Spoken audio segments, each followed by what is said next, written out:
debate. We're raising the stakes. Take down villains for justice's sake.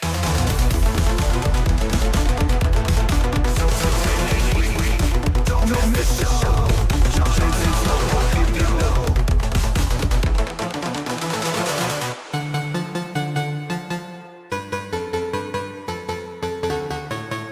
Evil to triumph is for good men to do nothing.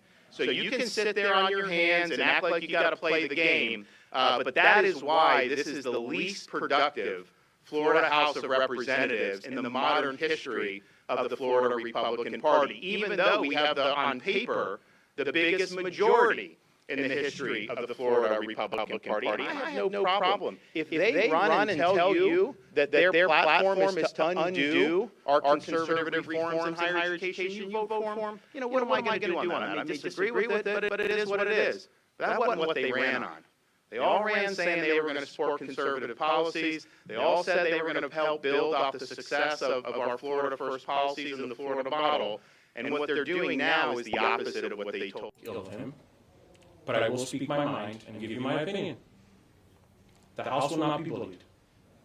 And when he states we are liars, or we are rhinos, or we are liberals, that simply isn't true. So before we got into the questions, I had to address that with you all, so that hopefully the people that do watch this understand what the House stands for and why we move in certain directions the way that we do. We're believers in it. We're principled on it. And it's important that the masses understand that. I'll take the first question.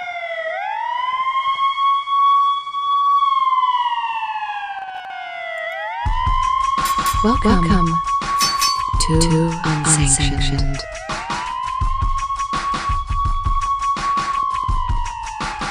Whom I'm finding may not want it. There'll be a caucus meeting later this afternoon where I hope that the members of the Democratic caucus will elect a new leader. For today, I FedExed my voter registration form to change my party affiliation to no party affiliation. Joe Scott should receive that by 8 a.m. tomorrow morning in Broward County. And here's why. Our constituents are craving practical leaders, not political hacks. We are entrusted to be guided by our conscience, and while I suppose it's easier in theory than it is in application, even my worst detractors have no valid claim that I can be bullied, that I can be bought, or even borrowed for a special interest. I am my father's son, even in his death. I am my mother's son, while she is still alive. I will not miss another one of her birthdays, and I will return to who I was when I became a young man, independent in thought, in my passion, and my conscience, not consultants. Very interesting. Very interesting. Yeah. Right. Yeah. I mean, what do you think, John? Why do you think Pizzo did this? Why do you think that he decided to leave the Democrat Party and become an independent? Because his brand by himself is worth more than the Democrat brand right now. All of them put together are not worth 2 turds in a basket. So why, right? Yeah. You have one person who the only claim to fame that the Democrats have is crapping on every election that they participated in over the last several years. Yeah. Or cursing or getting arrested. That's it. That's all they got, right? That's like their whole repertoire. So you know, of course he's gonna leave. Now the question is, what does he do next? How is he going to run? Is he going to run then? Is he going to go back to the Democrat Party and be like, okay, they fixed it? Obviously, Pizzo went to Nikki Fried, and he was like, listen, it's my way or the highway. Nikki Fried was like, no, we're not going to, we have to continue transgender. We have to continue being crazy. We have to continue being an offshoot of the PLO. We have to continue all this BS. Yeah. And it was like, well, then I'm out. You know, so I guarantee you this was over. This was a failed negotiation, and the Democrat lost. The only normal person they may have had, and this is, he's a Democrat, so can he be normal today? Absolutely not. But now he looks normal, right? Yeah. Who are they going to run? Kristen Arrington? Corolla DeVille? You know what I'm saying? Like, they have nobody now. You know, we talked about this on a prior show that you know, all intents and purposes, it looked like he was going to run for governor. And now he stepped out of the Democrat Party. He becomes an independent. That's going to make it very hard for him to run for governor. If he runs as an independent, you know who else he screws over is John Morgan, who's going to be running as something, right? Yeah. So John Morgan is now in really, really bad shape. So does John Morgan now switch back to the Democrats and run as a Democrat because that might be his only ticket? Now, John Morgan, according to everything he said, believes that his money will buy him the seat. He even said, if I were to run against Rick Scott, I got more money than he does, I'll win. Whatever it is that he thinks he can buy whatever seat that he has interest in. Yeah. And that's just not the case. The Florida voters have already decided. The Florida voters would go against Trump when Trump varies off of his own platform. Yeah. So, like, there's the most consistent thing in the world right now is that MAGA-based voter who are like, we want no corruption, we want no BS, we want government that is in the sunshine, actually in the sunshine, not like Florida fake sunshine. Yeah. We want, I mean, these are these demands that they have, and they want no, they want no playing around with the immigration. We want what Trump did in the first, 30 days of office. Yeah. And I don't think that they're going to settle for less. And now, they also want what DeSantis has done as governor for the most part, right? Yeah. So the majority of those policies are very strong here. They fall in line with the beliefs of most Floridians, and obviously that has had big impacts. So it's a very confusing. But I will take the time to toot our horn. We called this. You and I even mentioned that we would be surprised if he didn't leave the Democrat Party. Yeah. So here it goes. It happens, and of course we're not surprised. No. In fact, Not we're at all. elated. I'm surprised he did. I'm surprised he did it the way he did it. But yeah, I'm surprised. I am absolutely surprised that he did it the way that he did. Yeah. Because you wouldn't think that he was going to do it from the floor or anything like that. Yeah. You thought it was going to be some kind of quiet. But you know what? It's the most impactful way to do it. Yeah, he made a spectacle. Yeah, I mean, yeah. It's all over the news, and now everybody who hadn't heard the name Pizzo up to this point has now heard it. Yeah. Yeah. So and people are talking about him. So I mean, we're talking about him. Yeah. We're talking about him. Yeah. And here's the thing: the guy is a sharp guy. We said it. He was the most dangerous thing because he looks normal, right? And a guy who can, and he's playing the part of a normal person by leaving the Democrat Party. And that's the thing that we have to watch out for as grassroots conservatives is and watch out for our friends that don't pay attention to what's going on, because you're going to have these slick Democrats that are going to try and play the middle ground and fool the voters. We have no idea. And they're going to vote just like a Democrat always would. Yeah, absolutely. And we have no idea where the Republican Party begins and where the Democrat Party ends, or where the Republican Party ends and the Democrat Party begins. That's all obfuscated. Nobody knows that line any longer. And so voters that are not like watching this show, for example, who are so interested that they would spend an hour and a half watching this show in politics are not going to have an idea. No. Right? And that's the majority of voters, unfortunately. And we've seen that with this legislature right now. This legislature has proven our case. If this was a courtroom, we would win with a summary judgment. The legislature is the worst disaster. I mean, we're going to talk about it tonight. Yeah, we are. Right? We're going to get into that. We're going to get So welcome. Great segue to welcome you to another episode of Unsanctioned Florida. I'm going to pull up the headlines. I'll read the headlines off that we're going to go through. We have a great show. It's going to be a very, very good. Let me see, where's my list here? Maybe I don't have it anymore. Did you lose it? No, I don't know. It's always a mad scramble to find this. Okay, so here they are. This is episode 110, April 25, 2025.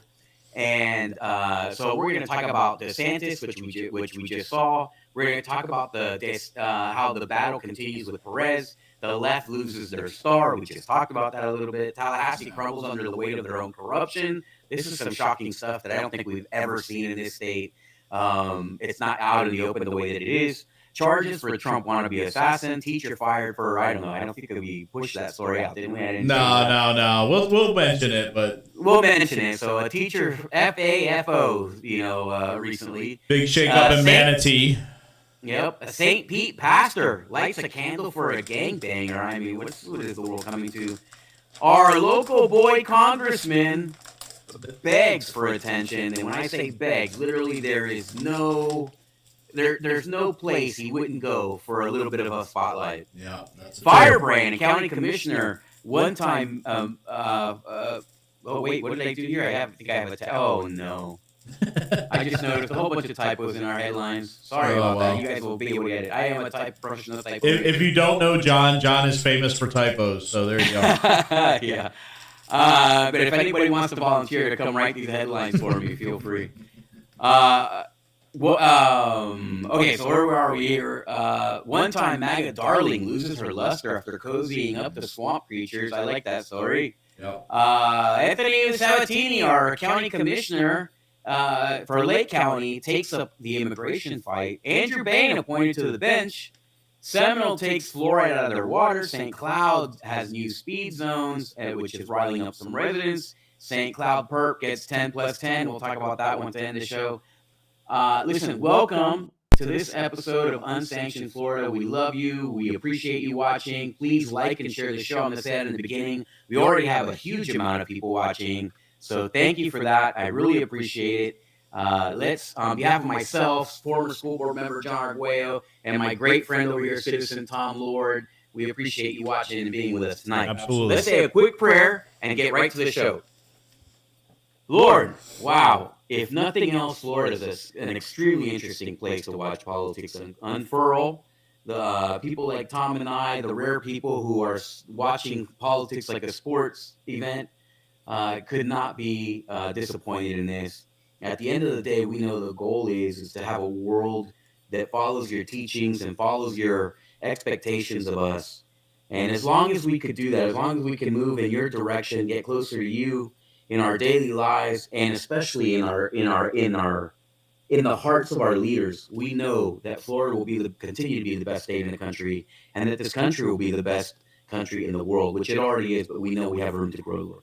So inspire your American citizens, inspire us to do everything that we can to fulfill our civic duty and to stay informed and to stay involved and make sure that our country is one that brings you joy and not shame. In your son's holy name, Jesus Christ, amen. Amen. All right, let's get to it, Tom. Let's get to it. State.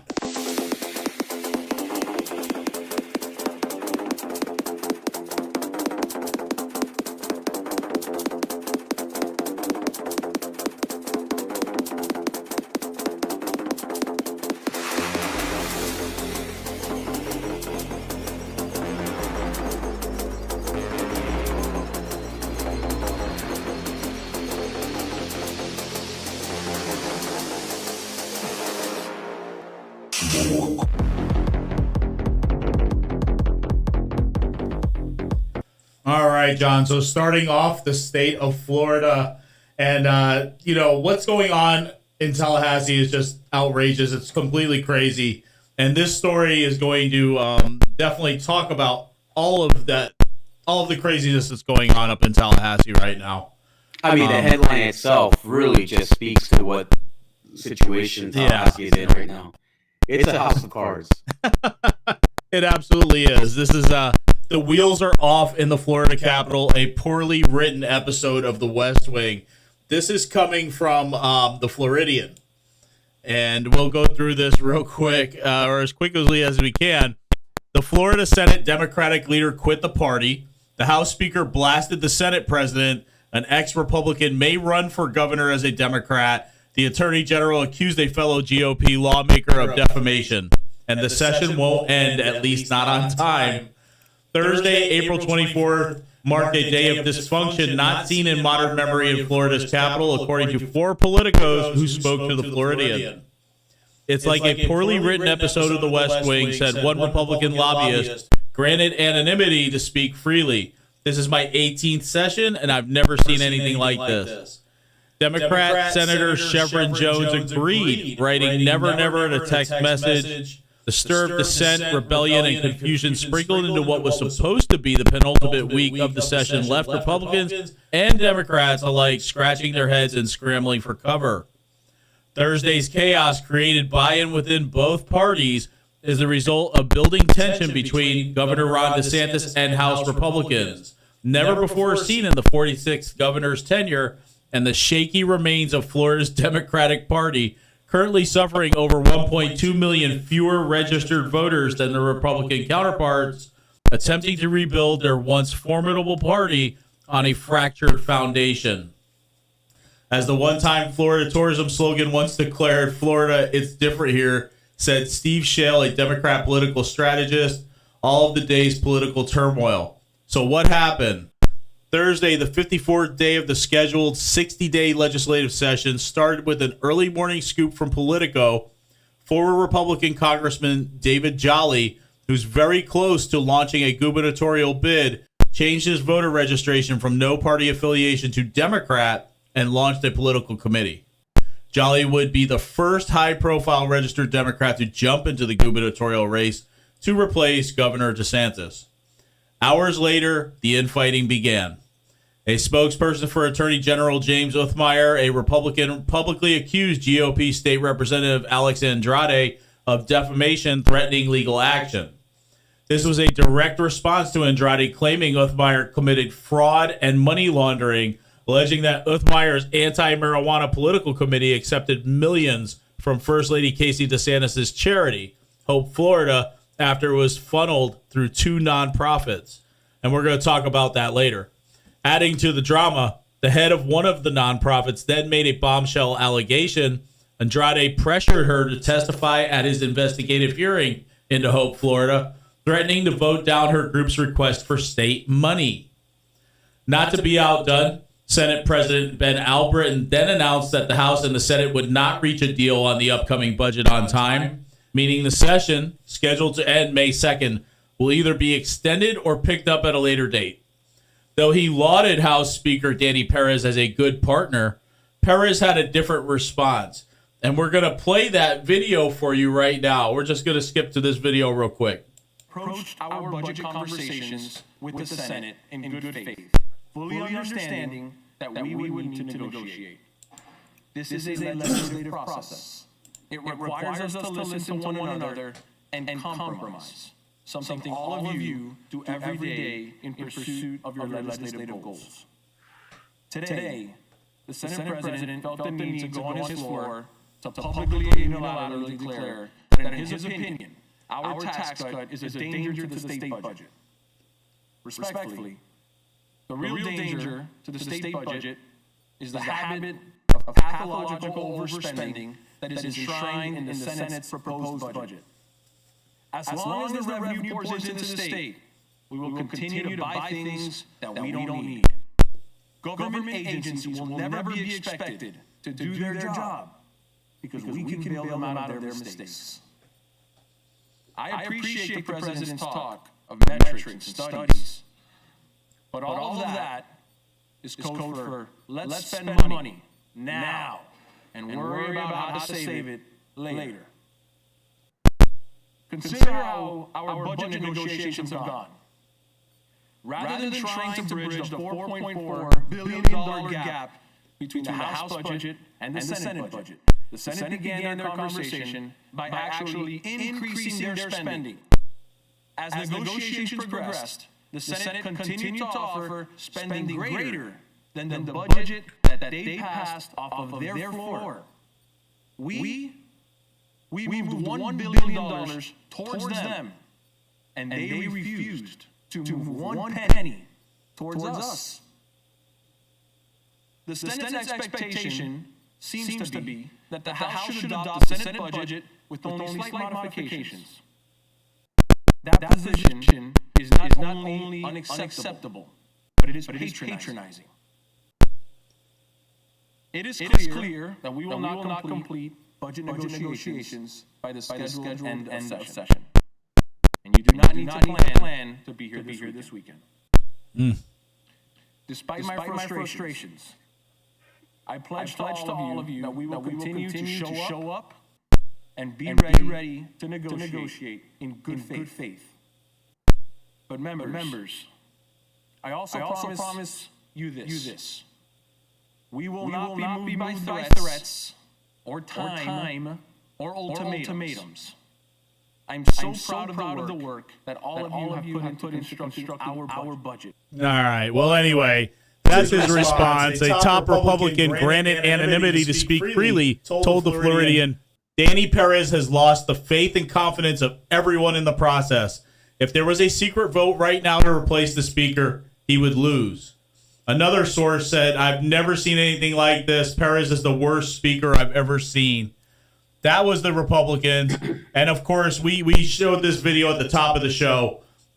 Minutes after that floor session, Senate Democrat leader Jason Pizzo made his shock announcement that he would be stepping down as leader and re-registering as an independent. And his quote was directed to the Floridian was, the Democratic Party is dead. The Democrats don't want him to be the one to resuscitate it. And that speaks to what you were saying, John, about him making a deal with Nikki Fried and it not working out. Yeah, this is an impossible task to be the leader of the Democrat Party in the House or in the Senate. It's a waste of time. It's just you have completely abnormal people with abnormal demands. What is the point of having them there? You have someone like Carlos Guillermo Smith, right, or Kristen Arrington in Tallahassee. Who are they representing? What percentage of the population are they representing? They had to spend, if it wasn't for a corrupt elections process, they would never get there. If there was a lamp shining on the election process, and I'm talking about the finance portion, they would never get elected. The only reason that they get elected is because the developers know, the construction companies know, all the people that pay tens of thousands of dollars, the people who lay the roads, those people know who will take the candy. And so they give them millions of dollars to get elected. The people of their communities don't want these jackasses. That's the bottom line. So now imagine they go to Tallahassee. They're completely unqualified. They're completely abnormal in the things that they're fighting over, castrating kids. You have Carlos Guillermo Smith. He literally, the only thing he walked in there was a battle flag for transgenderism. These people, how can you lead that party? That party is not going to go anywhere, right? The voters have already spoken, but they refuse to change their platform. They refuse to acknowledge to the Floridian, to the American family, listen, we messed up. Okay, we were smoking crack. We got high. That's what explains all these policies. And now we're going back to normalcy. We understand that the American family comes first. We understand that your needs come first. We understand that we work for you. And the Democrats have failed to do that. But so are the Republicans. Yeah. And that's why even the Republicans aren't safe, right? That's why even their approval ratings are low.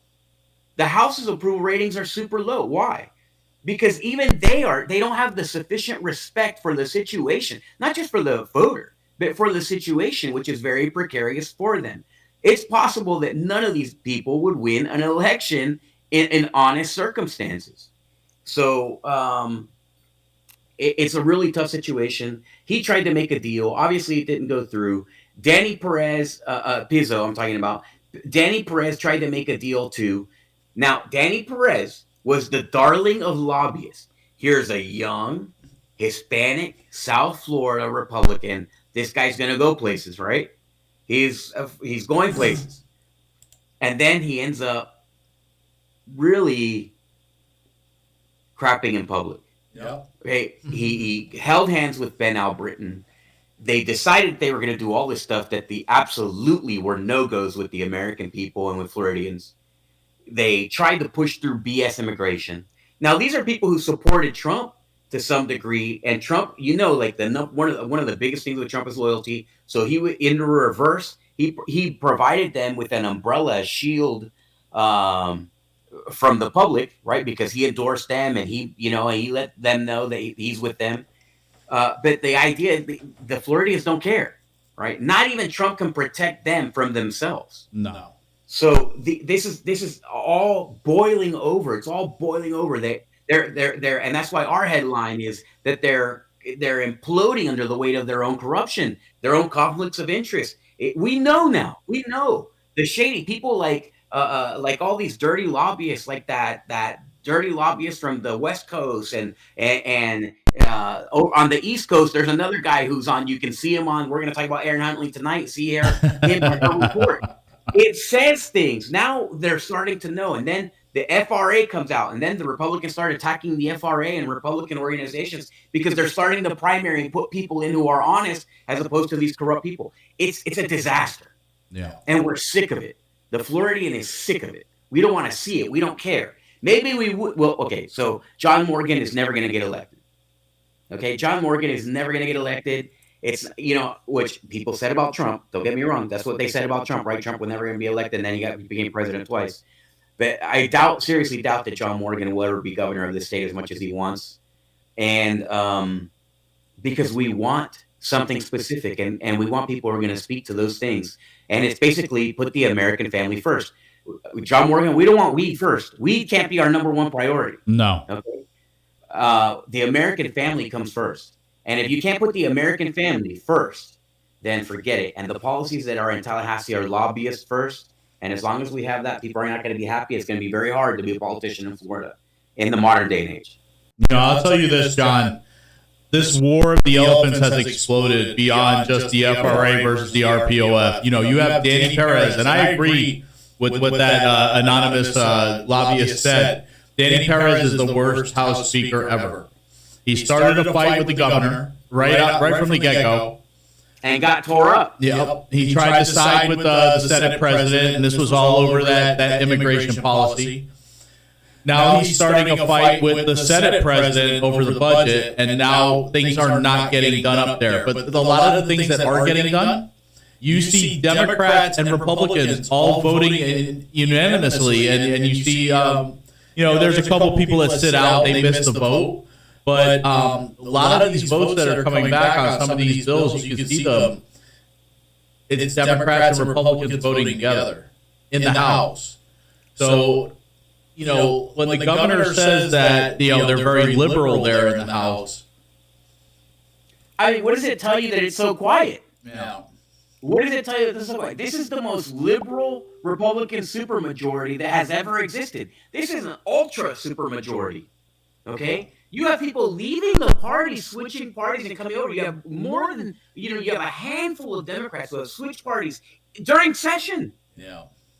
Okay? This is not even a supermajority. It's like an ultra majority of Republicans, and it's the most weak supermajority in the history of our state. We've had supermajority before, nothing like this. I mean, even Kathleen Pasadomo, who was a very liberal supermajority Senate president, even her legislature was more conservative than this legislature. No. And it's not just because of the legislation. It's because, what are they doing? This is it's a uniparty. It's become a uniparty. Now it is a single party, right? So now the 15% of Democrats who are like begging to be able to give kids castrations and transgenderize our students while they're in school, like Kristen Arrington and Carlos Guillermo Smith, they're the other party. Yeah. All right? And then the people who are normal, like Pizzo, are part of this uniparty. And I don't know anything about Pizzo. I don't know where he stands really. But I know that the Republicans are all pretty much uniparty. Now, there's a whole bunch of them. In the story, it says that he would lose an election today, right? You pointed it out. And I was like, I don't think he'd lose because it's such a swamp. But no, even in that article, it says, you were right. It says that he would lose an election in his own house. Yeah. And I guess that they don't want to recall him. And listen, and it's not about this particular speech that he makes about the budget, because I think that, of course, I'm a conservative. He's right. Reduce the budget. Just because money's coming in doesn't mean that you have to make a plan to spend it. Give it back to the taxpayer. John, I think that he's hated because he's starting fights with everybody. He's starting fights with the I governor. disagree with you, Tom. He's making enemies. I don't think so. I think what happened was that he was a scapegoat. Once he messed up, because he went out, they told him, the lobbyists told him, you're going to fight with the governor, we're going to get rid of him, he's a lame duck. The lame duck governor, DeSantis, ended up being a lot stronger than House Speaker Danny Perez. Yeah. And Danny Perez had to eat issue But did they expect him to start a fight with the Senate president too? That happened. Okay, so here's why I disagree with you. It's because why did that happen? I speculate that Al Britton took the opportunity to chop his head off because he was so weak and he didn't want to be associated with him. So then Ben Al Britton picked the winner of the fight between Al Britton and Danny Perez when they were a team, and DeSantis, which DeSantis essentially won. They saw that DeSantis was bigger than they were combined, and I think that Ben Al Britton realized, you know what, it's better for me to have quiet control by myself to the degree that I can than to partner up with Danny Perez because he's going down. No. Right?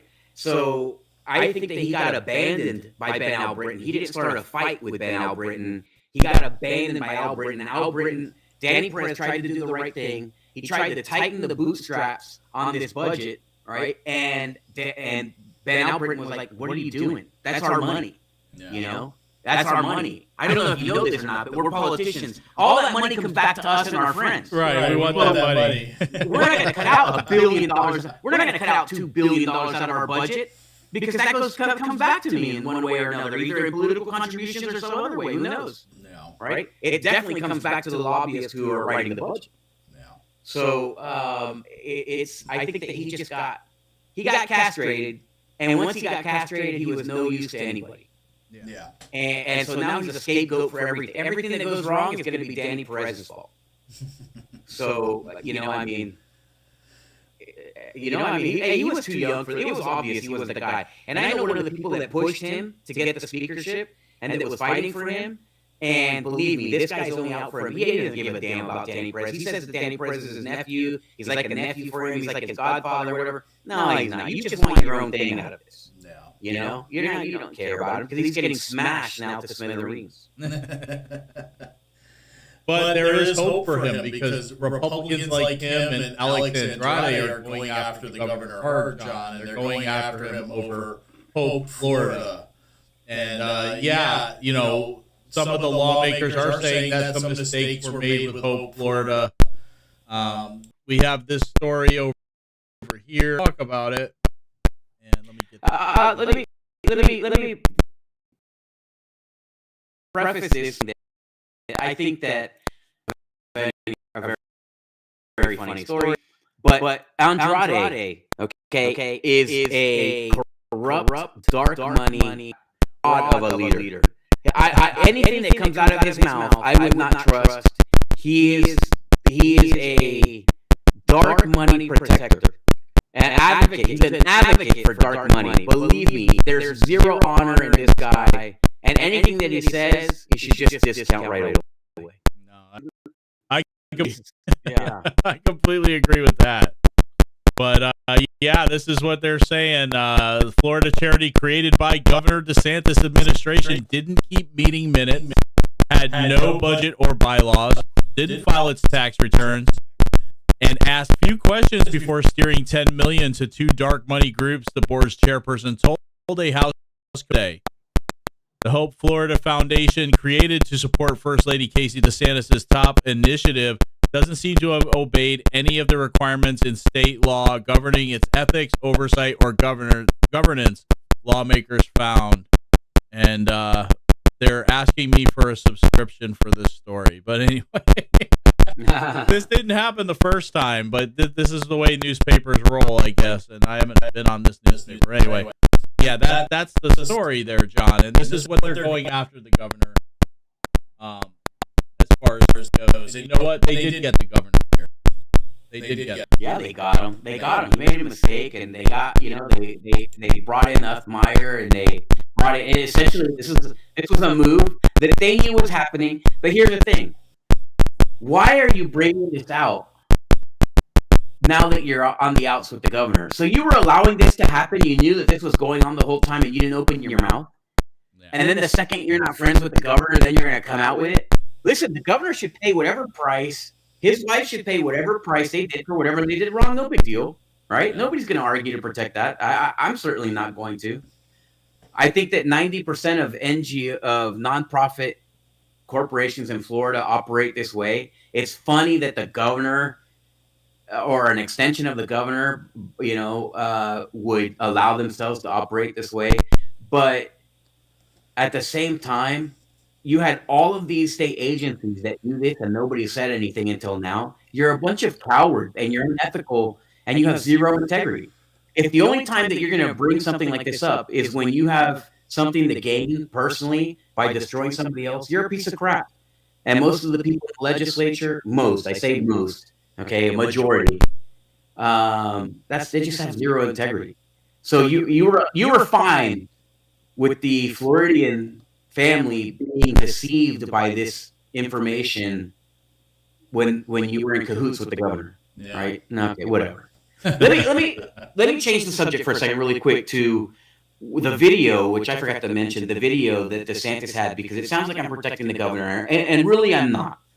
I will protect his record because I think his record was good. Right? Yes, absolutely. But you and I have had a problem with the governor from the moment that he came out and started endorsing people that we knew were corrupt. Yeah, right? bad candidates. Bad candidates. Really bad, dark money, not even just dark money, really bad candidates, bad people candidates. And I remember specifically, here he is saying, oh, well, the only thing it takes for evil to win is for good people to not say anything, right? And then he makes this big moral stand. But I'll just say this, the governor, and I wish that he would hear this message. I stood at I think it was the Sunshine, CPAC, and I saw his speech, and I was in the front row listening to his speech, and he was talking about, you're going to get up there, and you're going to take these flaming arrows. If you're doing the right thing, you're going to take these arrows, and, we're all there with you, and whatever, right?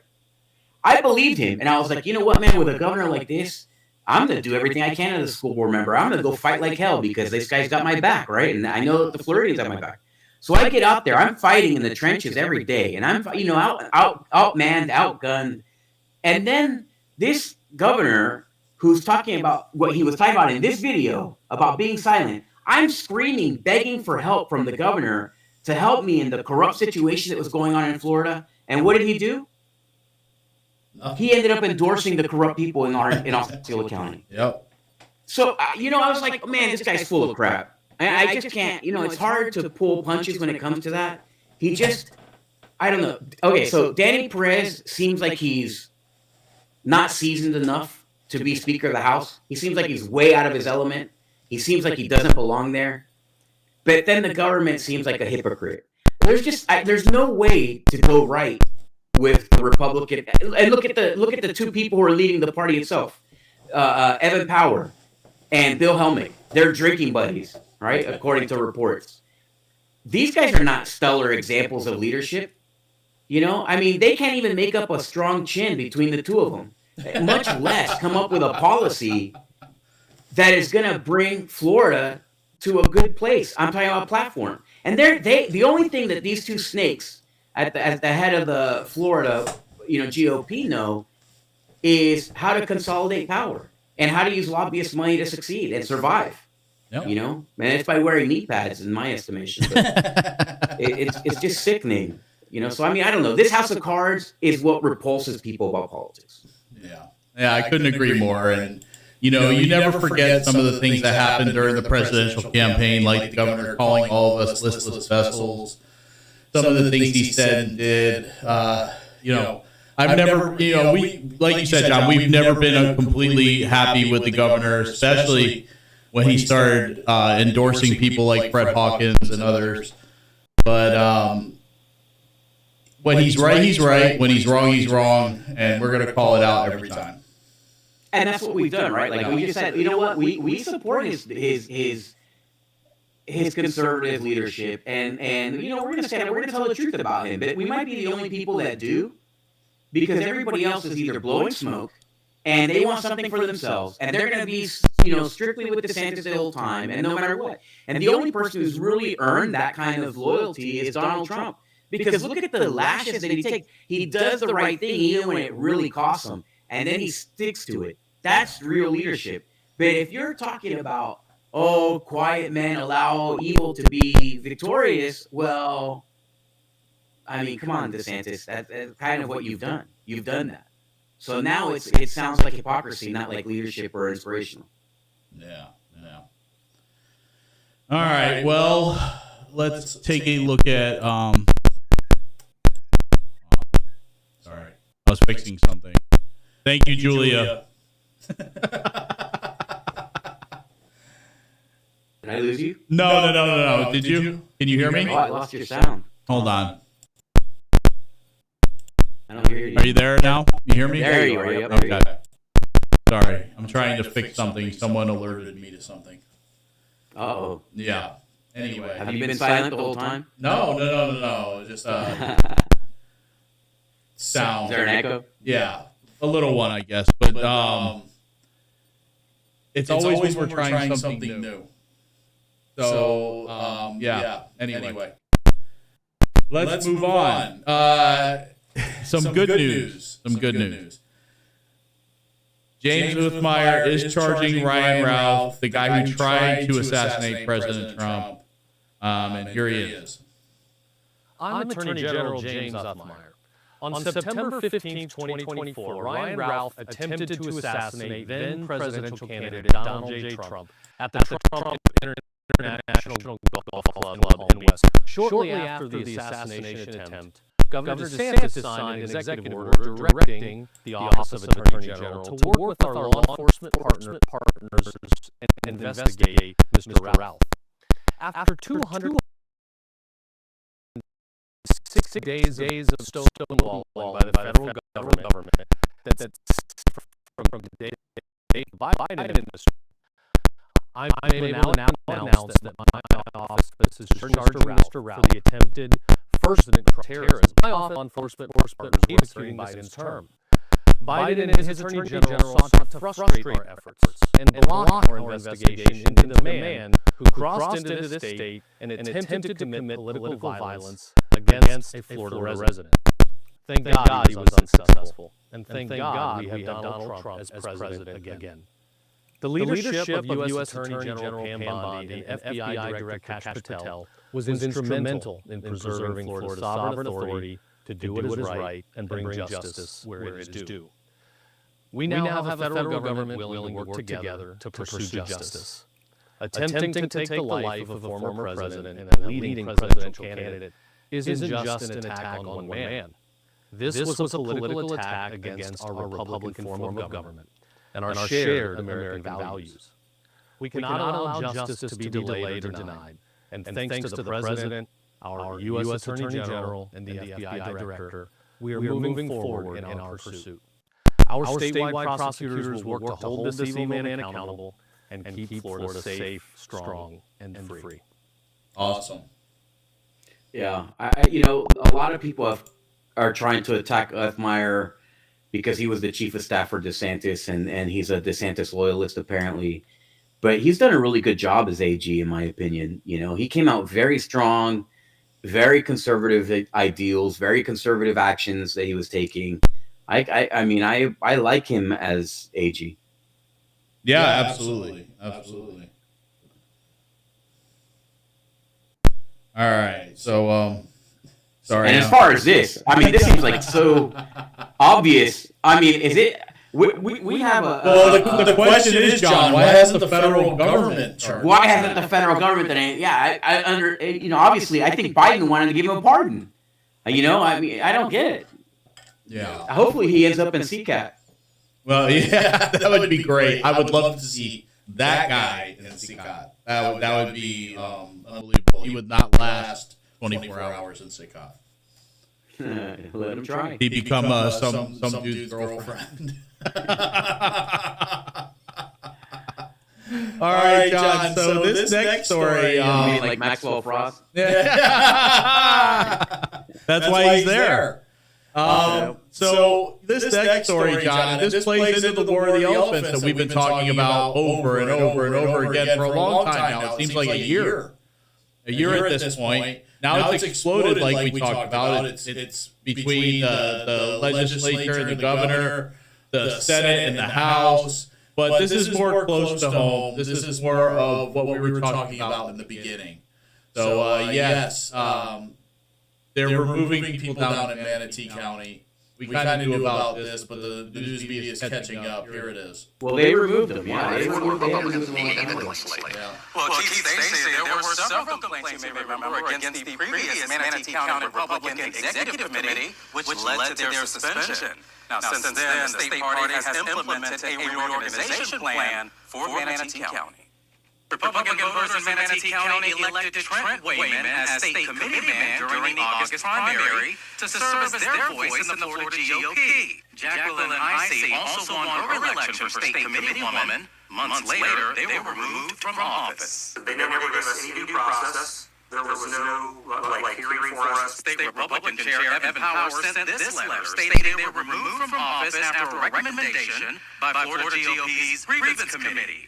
Wayman suspects it stems from starting a different Republican group when the local party was in turmoil. My wife and I started the Republican Assembly the year before in 2023 because we saw, the need for it. I think what really upset them was that we beat all their candidates in the primaries. That letter also mentioned the Florida GOP establishing a turnaround plan for Manatee's Republican Party that oversees 137,000 registered voters. We have an incredible team that's been put together. Mark Flanagan now serves as the county GOP chair, who says a change was needed. Look, we are the party that champions law and order. And there must always be a commitment in a local organization and a state organization to adhere to those same policies that we expect of others. Sure.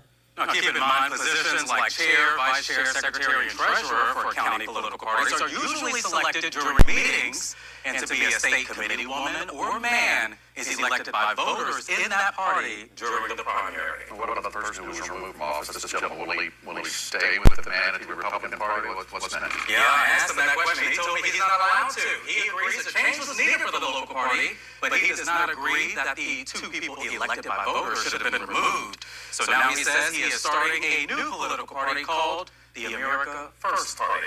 All right. Thank you very much.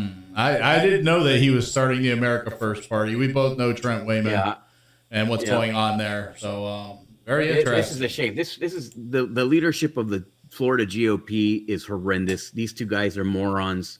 Not only do they lack a chin, but between the two of them, but they also lack any kind of leadership qualities at all. It's horrendous. And let me this story is both good and bad. It's good that it's pointing out this embarrassing behavior of the GOP, but it's bad because it doesn't explain how bad it actually is. So Trent Wayman did nothing wrong. He's not, him nor the committee woman that were removed were the people that the party or anyone else was complaining about. He was elected due to the problems that people were having with the local party. So he got the Republicans of Manatee County were fed up with the GOP. They elected those two committee people, Trent Wayman and the committee woman, because of how feckless the Manatee GOP was. They were leading that group.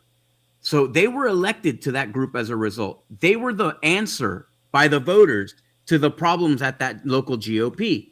The GOP in Tallahassee said, we don't want the problems to be fixed.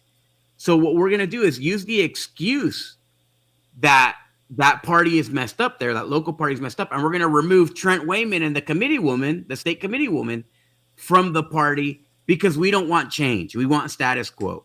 And that's what they've been doing throughout the state. They've been essentially robbing the elections at the local level, at the local RACs, Republican Executive Committees, and inserting the people that they choose and who follow directions and follow orders. If you don't, meaning that if you're like a super MAGA person or you don't want any uniparty, you don't want corruption, if you're anti-corruption, then they don't want you. The party does not want you. And that's kind of the problem that has occurred. And that's what's happening in Manatee. And in Manatee, what they did was take the opportunity to get rid of these two good state committee people and put it. This guy sounds very intelligent, that the guy that they had on, who's the new chairman and whatever, very well, he sounds like a lawyer. But the fact is, he got put in there by the party to continue the efforts of the party. Yeah, he's willing to play the game. Yes. So he's part of the uniparty movement up there in Manatee. He's not the solution. He's the problem. Yeah. Trent Wayman and the state committee woman that were elected were part of the solution. So the news story didn't do the situation justice, but suffice to say that the GOP is wrong in this situation. Yeah, absolutely. And we've seen that in multiple counties, John, including our own. Multiple counties, including in our own. Here's what's happening in Osceola County, by the way. So the GOP here locally, they kicked out all the people that were MAGA, all the people that were actual Republicans, all the people that were anti-corruption, all the people that were anti-swamp. They kicked them out of the party, and then they kept the swamp. People like Mark Cross and George Jackow, and then they and Mark Cross was the state committee man, and then they had what's the guy's name? Shit, better say. Oops, sorry. Paula, state representative's boyfriend, come in. Joel, and pretend that he's being the chairman, but he's not doing anything. He's not even attending meetings or events or anything.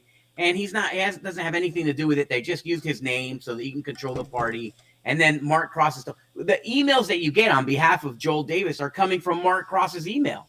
So nothing is really, it's ridiculous. It's crap. And then they kick out all the good people. So he's the shadow chairman. Yeah, it looks like a sequel of the movie Cocoon in that GOP executive committee. It's just horrendous. You know, most of their members left. And they go to another meeting now, which is the Osceola Conservative Action Committee meetings. They show up there, or to the Osceola County Conservative Republican Assembly meetings. And I wonder. I would go to those two. I would strongly recommend that you go to those two groups and forget the GOP Executive Committee. Here's the thing: it doesn't even matter. We're gonna have to wait. You're gonna have to take over the party with numbers. But they always scheme and they prevent you and they cheat and they lie and they steal, and that's what they do. You know, I mean, Mark Cross, I think, was removed. I think he was removed from the GOP previously under the accusations of having stolen thousands of dollars from the local GOP, and then they, you know, I mean. It's just these guys don't, you know, and then he was gone because he was endorsing against Republicans. So twice he's been removed, but that's exactly the type of guy that they want leading the party, at least according to the leadership in Tallahassee. Yeah, absolutely. All right, John. So next up, we have this St. Petersburg pastor who decided he wanted to light a candle for MS-13 gang member that was sent to El Salvador. Here, watch this. A spirit of solidarity, more than 50 justice-seeking congregations around the country have been lighting a candle of peace, hope, and justice. This candle represents Christ's light shining even in the midst of barbed wire policies that wrap tighter each day. This morning, we light the candle of peace, hope, and justice for all who are being labeled alien enemies and deported, shackled by fear that they will be next, or waiting for news that their loved one is okay. We continue to pray for Kilmore Abrego Garcia, whom the Supreme Court has ordered must be returned home after our government unlawfully kidnapped him to El Salvador. We lift up Arturo Suarez Trejo, who was denied the chance to meet his newborn daughter and instead sent from Texas Detention Center to El Salvador. And we remember the 236 other men living in cage-like conditions in the Terrorism Confinement Center, despite only 32 of them having been convicted of any serious crimes. Scripture tells us that on Good Friday, Jesus promised a thief hanging beside him that they would be together in paradise. Now, while we don't expect paradise from our government, we do expect due process. While we do not need our leaders Hold on, pause it for a second. Hold on. Yeah, well, you know what? We're going to end this anyway because I've had enough myself. You know what? Due process is for American citizens, not for non-citizens. Push the video to the picture of the candle. Push the video. A spirit of solidarity. All right. Let's push that forward. Yeah, let's see where the candle is. This guy preaches. He cries, but here he is. Listen, it's very funny. There's the candle right there, wrapped in barbed wire. What a So these guys, here they are. How appropriate that he's talking about Jesus turned to his right at the thief. That's exactly who Democrats are fighting for. The thieves and the crooks and the burglars and the robbers. That's who the Democrats represent. That's apparently who this pastor represents. And it's not to save them. It's to perpetuate their crimes against the American people. That is the problem with this, liberals. These liberals, listen, when you're 19, 20, 21, and you're a Democrat, and you're like a bleeding heart Democrat, okay, that makes sense. Okay, you're a kid. You wanted the best for the world. You think that you are going to change the world yourself. But when you're like, I don't know, 55, like this guy is or whatever he is, and you're preaching this stuff and you're making this, you just look like a Maxwell Frost. You just look like a fake preaching Maxwell Frost. Listen, it's time to grow up. And men in God's world are men. And they stand up and they protect. God made men, designed men to protect. And if you, like this guy, doesn't have the instinct to protect women and children, but he has the instinct to protect robbers and thieves and crooks and burglars and rapists against children, then this guy shouldn't be wearing a cloth of any sort. No. Okay, he should be down in Seacott himself. Let him go hang out. If he believes in it so much, maybe he should be preaching in El Salvador. Yeah. Right? I'm sure you can volunteer to go get in there, go break the law in El Salvador, find yourself in Seacott, and then go preach to those robbers and rapists and crooks and terrorists if you want to. Me, as a man, I'm going to use my God-given man power to protect my wife, my kids, to protect women and children, not to protect thieves and crooks and robbers and rapists. This guy is a joke. And he's not a man of God, and he should not be allowed to preach. And all the people standing behind him are the same thing. They're all frauds. These are all frauds. They people that can't make money in any other way but to try to extort money from these bleeding heart liberals that are in their pews. And I can't imagine there's that many people in there. Yeah, John, I don't know what denomination this guy is, but I've seen a lot of Catholic priests and the Pope leading this direction. And this guy is not a Catholic. I can tell by the. But and you're right. And here's the thing. I put out a post recently. It's funny that you mentioned that because I was going to talk about that too, really quick. There's right now there's about a dozen cardinals that are being considered for the next pope. And God, I hope that either Sarah or Erdo are elected pope, because those are the only two people that can save the Catholic Church at this point. Two conservatives, at least they're being considered. This guy, but at the end of the day, the answer is in God, and this guy doesn't have the path to him. He's not going to take you along that path. This guy takes you along the path to genital mutilation for children. Yep. That's the path that this guy's going to take you down. So it's a shame. It's sad and it's disgusting. And you know what? And at the end of the day, these people, they're not right in the law. They're not right spiritually. They're not right civically. And they're not right just as men. Biologically, this guy's not right. You can tell that. Well, you can tell this guy really isn't a man either. You just listen to him speak. I mean, Yeah. It's pretty clear. He sounds like Maxwell Frost. He does. I'm going to mention the name Maxwell Frost as many times as I can tonight. Well, it's coming up in the next segment. So anyway. I can't wait. So to the people that watch this show, we have come to a decision, and we have decided to rename the second part of the show. The second part of the show used to be called Osceola County. And we used to just deal in Osceola County stories.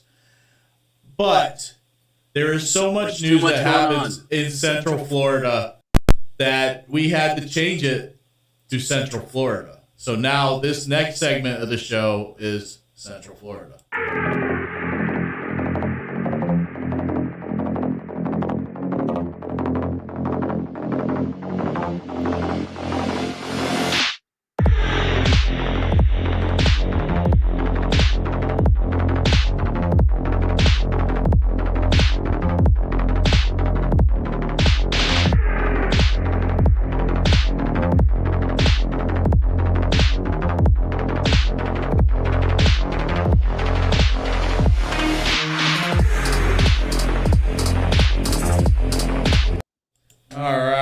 There was like a ghost in the back row. It looked like Wendy Adams, but 512 years old. Was it the ghost? Oh, it wasn't the ghost of Fred, right? No, the ghost of No, Fred it was still it lurks. was the ghost of Mother Arrington. The ghost of Fred, though, still does lurk over Central Florida. Don't think for a minute it doesn't. But yes, Maxwell Frost. You were talking about Maxwell Frost. Well, here he is. He just took a trip to El Salvador, and here he is explaining why. Why, Congressman, are you in El Salvador? You were there for an El Salvadorian man who was a resident illegally of Maryland. You're a congressman from Florida. Why are you in El Salvador? Well, we're here because a man who had protected status in Maryland, a Maryland man, union member, worker with a citizen wife and beautiful children, was taken out of his state and out of the United States back over here without due process. And for us, we're here for a couple reasons. Number one is because every person in our country deserves due process. And we want to make sure that we draw the line here at Kilmar Garcia. No, you're there to increase your profile and to get yourself in the media. That's why you're there. That's exactly right, Tom. This guy's there for no other reason. He thinks that he missed his calling as a famous rapper. That's what he wants to be. This is the worst case scenario for Gen. This is the Gen Z that everyone complains about. He's the kid that has no head on his shoulders. He's just, constantly daydreaming of his own famousness, and his own notoriety, and he's a joke. He's a walking joke. He's just an embarrassment to the community in Orange County. They voted him because of idiocy, and it's an embarrassment. It's nothing less than an embarrassment. There's no one. Listen, the guy, if the congressman from Maryland wants to go down and make a show of himself and make a fool of himself, let him. But the guy from Florida wants to go down there? Yeah. The guy from Florida wants to go down to El Salvador and pretend like that he has any interest? Come on. It's ridiculous. This guy's he's there to increase his name ID, and that's it. He's enjoying the spotlight. He likes fame. For him, this is about celebrity. It's not about leading. It's not about policy. It's not about politics. It's not about any of that. It's purely about celebrity. And it's embarrassing. I'm embarrassed for him. I'm embarrassed for his family. Although if they raise this kid, then obviously they don't know the difference either. They're very proud of him, John. It's a joke. It's a joke. It's a joke. Oh, and they're from Cuba, so why wouldn't they be proud? To him, he's a little a mini Fidel Castro, without any of the testosterone. So it's just. But this kid, there's got to be. Let me make this very simple for somebody as dumb as Maxwell Frost. There is somebody in Florida that needs your help that you could be helping instead of going down there and making a show for yourself. This is not a Telemundo telenovela, okay? So get your ass back to Florida and make sure that you're helping the people of your congressional district, not getting yourself some free trip to El Salvador on behalf of somebody else in another state who belongs to another country. John, just the fact that he went on Fox News shows you how desperate he is to get his name out there, to be in the media, to be in the spotlight. 100%. He would never, ever accept an interview on Fox News otherwise, Usually Democrats would be beating him up about this, but you don't see that happening right now. He's a joke. This guy... I can't believe that Orange County voters keep putting this guy back in office, but hopefully sooner or later people will wise up. But when it comes to Orange County, I'm not holding my breath. Yeah. I mean, it's tough. See, here's the thing. I have to credit this to Buddy Dyer because Buddy Dyer is really smart. Okay, he's really smart. He made Orlando liberal enough that Republicans can't compete electorally, but he is just sane enough to cave in order to save his own ass. Case in point, look what happened. Oh, man, that's a story that we should have added here. But the federal government sent Buddy Dyer a warning that they were about to smack him on the head for not cooperating with the immigration law. Yeah, that was from the Attorney General James Uckmeyer. Yep. So what did he do? He sent a letter saying, "Yes, sir. Yes, sir. Yes, sir. I'm following orders, sir. Yes, sir." Please don't come after me. Please don't. Please don't come. Yeah, exactly. Don't mess with my legacy. I'm on my way out. Don't mess with my legacy, right? And so, can you imagine if it was Alf who was in there? If Alf had been the mayor, you know what would have happened? She would have gotten Orlando embroiled in a huge conflict with the state over it, right? Yeah. Why? Because same thing. She wants the same thing. In the end, she thinks she's some kind of Persian rapper. Okay, that's like the goal of these Gen Zers.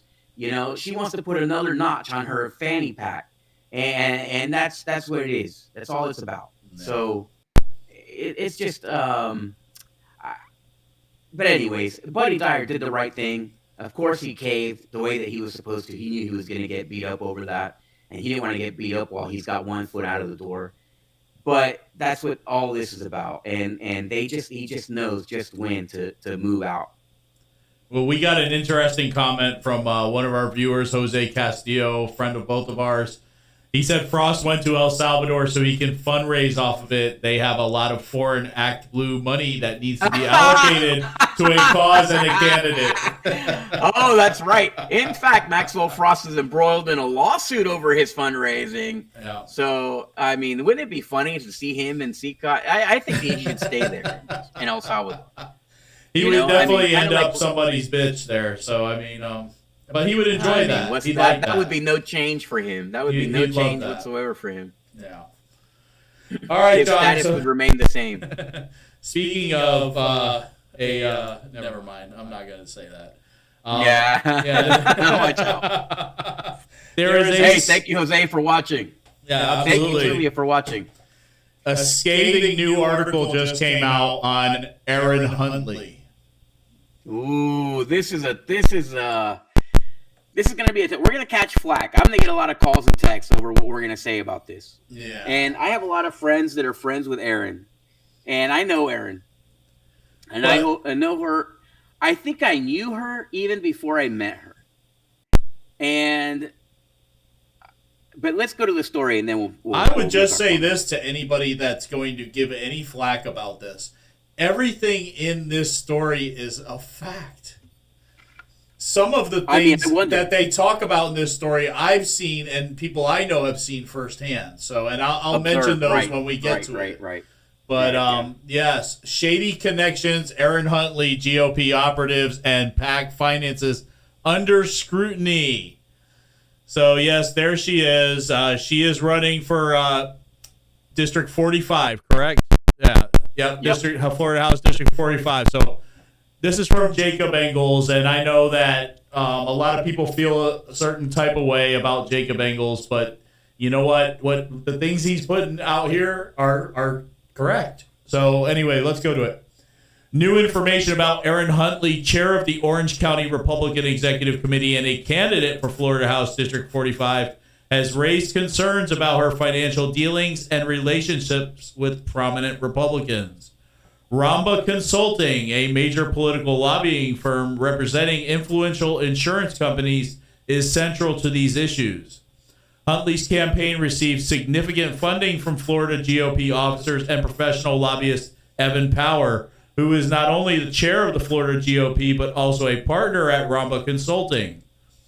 Meanwhile, Congressman Daniel Webster, known for his cautious and meticulous approach to endorsements, appears to have deviated from his usual prudence by supporting Huntley without thorough vetting, a move seen by observers as unusually out of character for the aging congressman.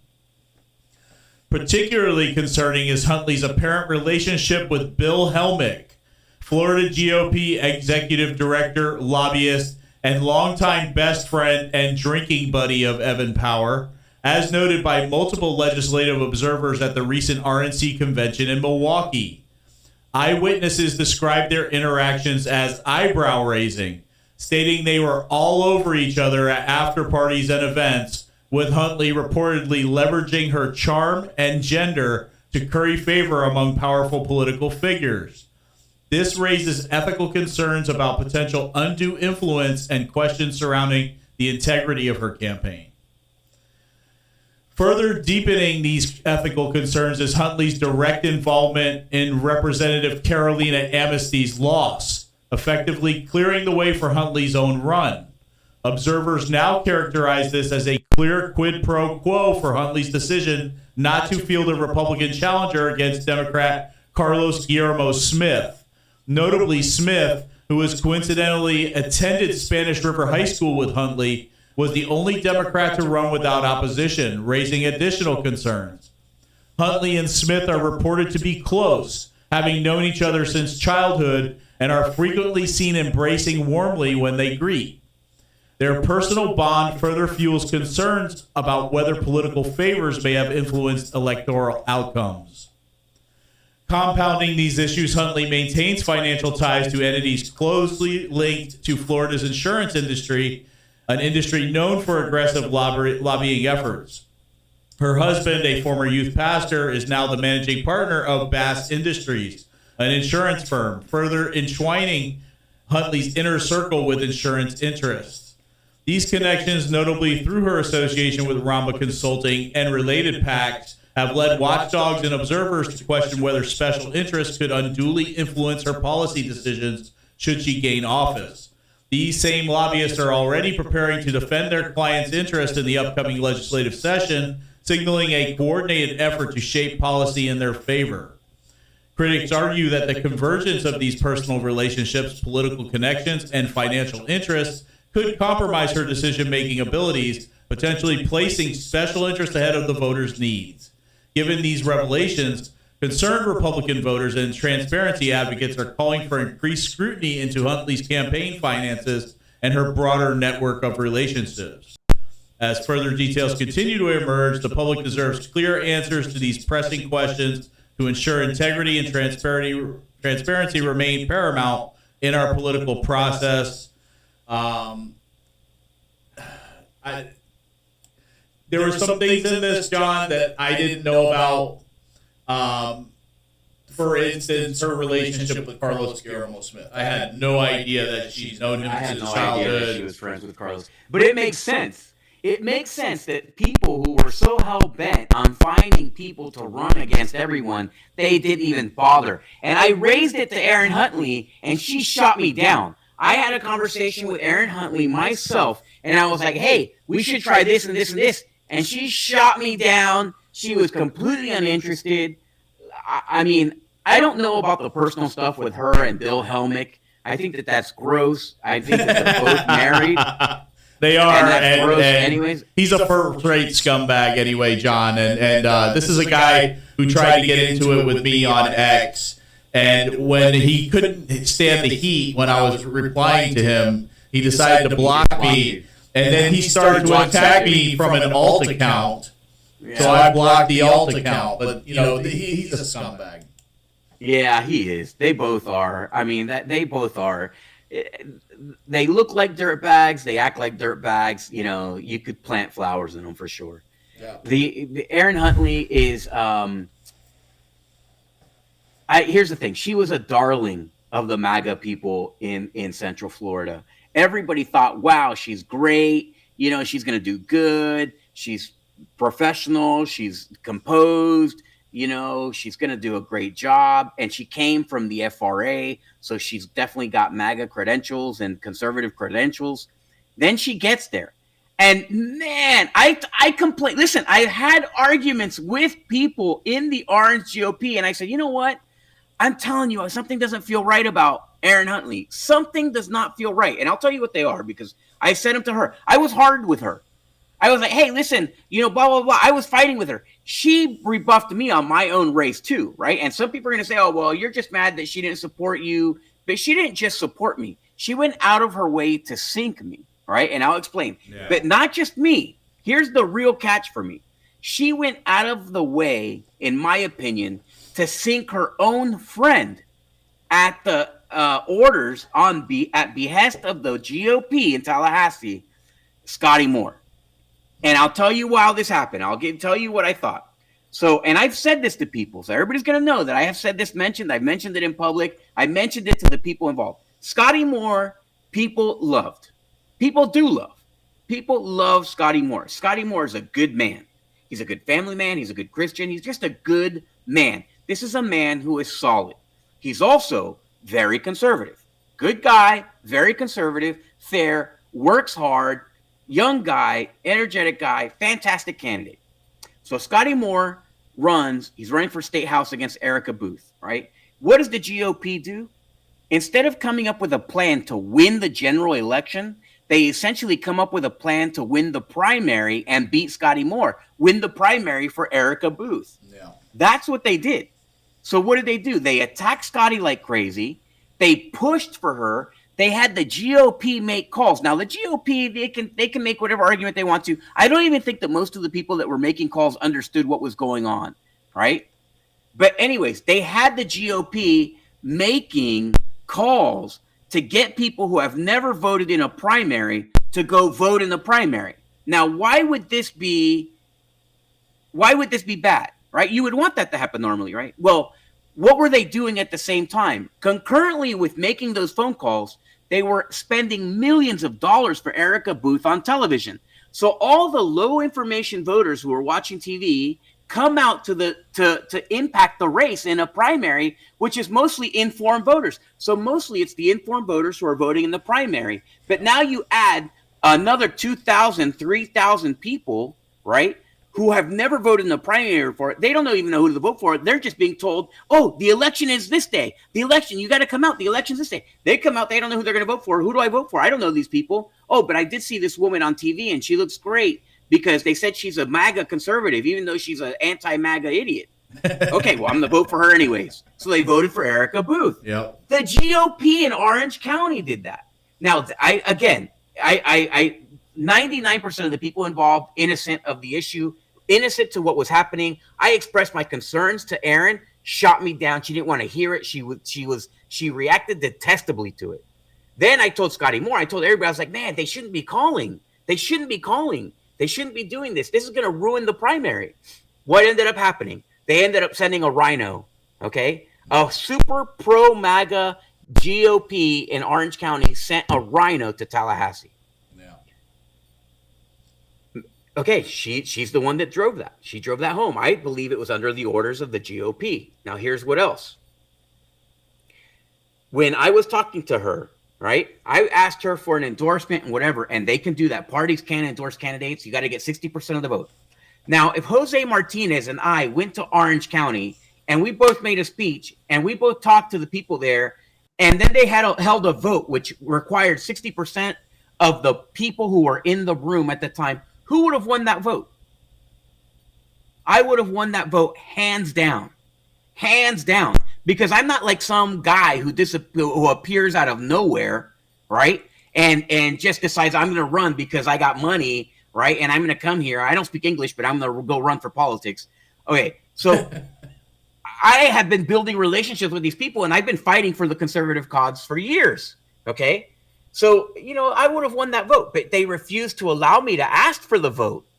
Why? Because they didn't. They were working on the orders from Tallahassee. They would not allow that to happen. Yeah. So I'm telling you, she sold out big time. It was just a stab in the back against so many people. It was like Julius Caesar in reverse, right? In the Senate with Julius Caesar, they have a whole bunch of senators stabbing Caesar in the back. Well, this time she's Caesar and she's stabbing everybody else in the back. And that's the way it went. She just stabbed everybody in the back who was in the FRA.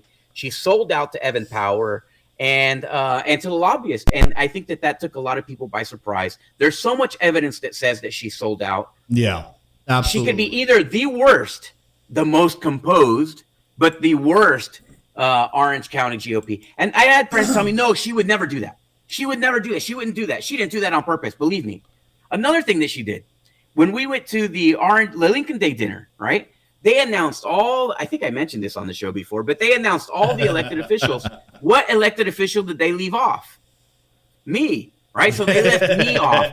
The point is, now I wasn't that upset. I'm not I don't care about my name, but here I am campaigning for these people. These are people who give money. Right. And she left my name off of the list. I mean, come on. She really screwed me. She screwed Scotty Moore. She screwed everybody who really believed in her. And I know that she's going to have a lot of people there that still like her and support her. But at the end of the day, this article, I think, it sheds a lot of light on what I've seen from the moment I shook hands with her for the first time. Yeah, John. I mean, I tell this story to everybody that I see when they ask me about Aaron Huntley. I'll never forget this. Last year, when we were trying to make amends with the REC, we were trying to get along with them for the sake of the election. We went to their Faith, Family, and Freedom luncheon.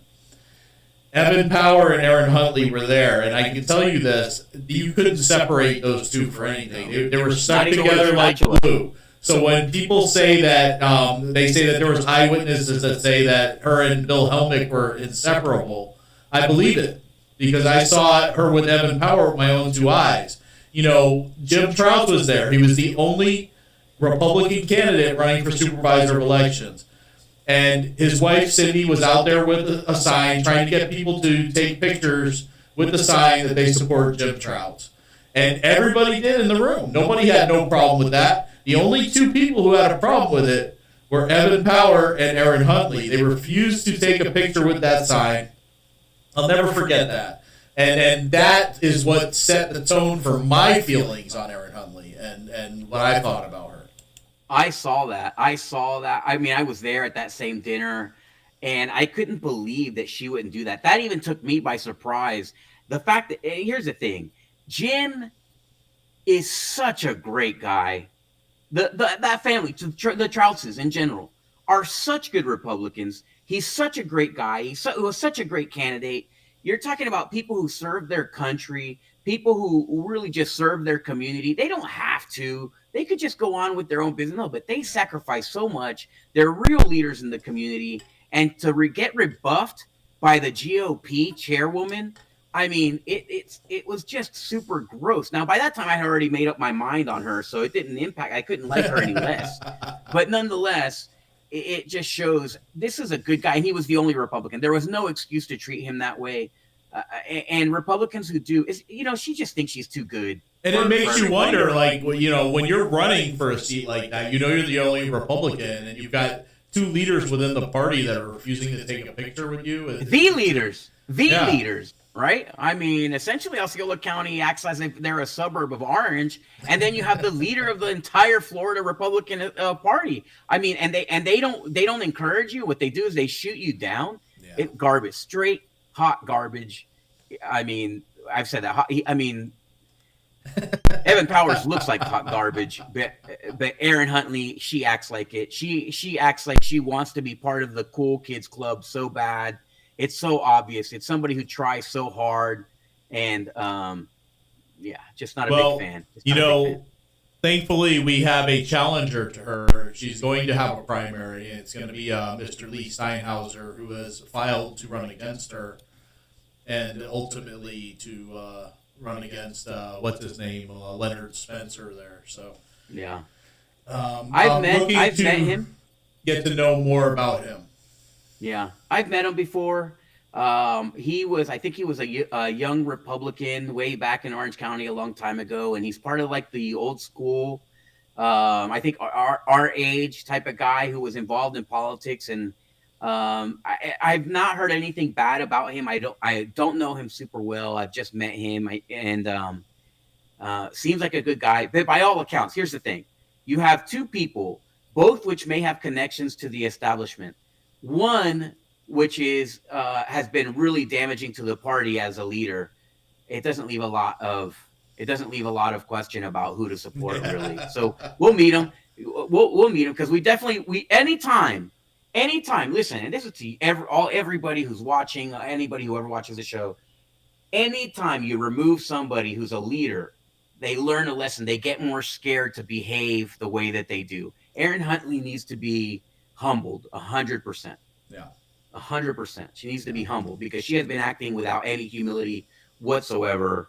And I mean, I'm just not a fan any longer. No, I thought I was going to be. I tried to be nice with her. I try to be nice because me, I'm not a people person. I try to be nice though, and not for the sake of politics because I don't give a damn about that. But I do care about treating people right and people who sacrifice themselves, like the Trouts, Jim Trouts, who was in the Navy, a naval officer, and that guy is somebody who deserves respect.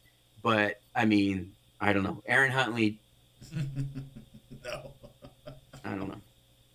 I don't know what she's done to earn respect. No. Well, I Certainly don't. not her I, tenure. I don't even. I don't even want to speculate. So we'll move on from there.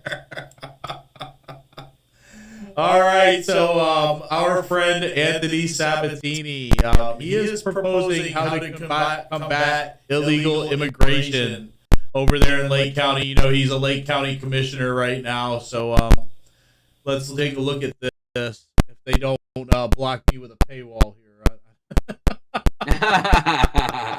I saw that earlier. I was like, what? Are you kidding me? I mean, really? A paywall? All right. So, yeah, here we go. Yeah, he's proposing how to do Commissioner Anthony Sabatini eliminated the local authorities a directive to assist the Trump administration in deportations. Sabatini opened discussion during Tuesday's board meeting about a potential local ordinance modeled after one previously enacted in Jacksonville. I think at the state and local level, we need to be doing this very important immigration. I think eventually this commission should take action to make sure we're doing everything in our power to combat this issue.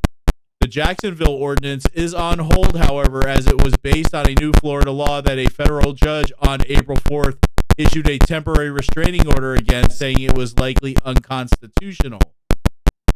Sabatini said he proposed the item to start the discussion and position Lake County to impose harsher penalties against undocumented immigrants if that is allowed. We have a new president. Illegal immigration has become a major issue. There's all types of efforts towards deportation, and the states are stepping up. He said Florida passed one of the first laws in the country to remove illegals from the state. The new law, Senate Bill 4C, passed earlier this year as part of an effort to crack down on undocumented immigrants coming into the state. Sabatini argued a temporary restraining order against the law, halted on 4 by U.S. District Judge Kathleen Williams, stands on extremely dubious unconstitutional grounds. Florida's Attorney General also has said the law is not improper. The law creates state crimes for undocumented immigrants who enter or re-enter Florida. Immigrant advocacy groups and others challenged it on grounds it violates the Supremacy Clause of the U.S. Constitution, which establishes the federal government as the supreme law of the land and could designate immigration enforcement as a federal responsibility.